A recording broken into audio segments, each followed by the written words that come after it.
inside the Niger Delta. How to effectively tackle the twin problems of corruption and poverty on the African continent was the theme of a one-day lecture organized recently in Abuja by the African Network for Environmental and Economic Justice, ANEEJ, an anti-corruption-based non-governmental organization. The lecture, organized in commemoration of the 25th anniversary of ANEEJ, was attended by experts in diverse fields who proffered solutions to the paradox of poverty in the midst of abundance as currently witnessed in the Niger Delta. Poverty is a global problem that has become most pronounced on the African continent.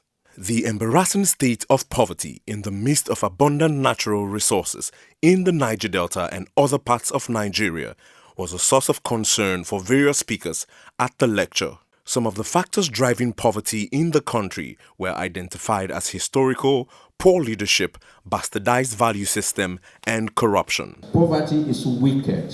It removes from the victims, that is the poor, the capacity to live as human beings. For us in ANEEJ is to begin to engage these issues to see that our people can all come out of poverty. In addition to tackling endemic corruption in the country and the rest of the African continent, speakers at the just concluded lecture identified the need for huge investments in human capital development.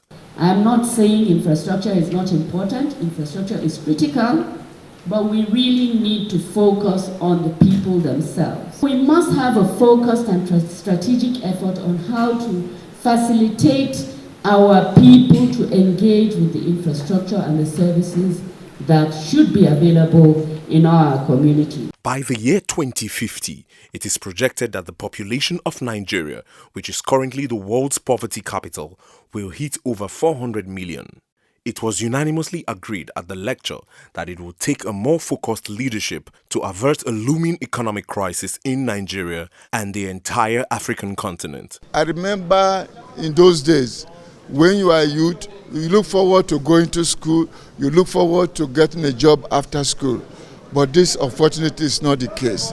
And I think very strongly that this single story that is going out that the Niger Delta youth are lazy is unacceptable. I feel very strongly that the youth has responsibility to change this story. And the better way to change this story is to, first of all, get themselves educated so that they can reposition themselves for leadership.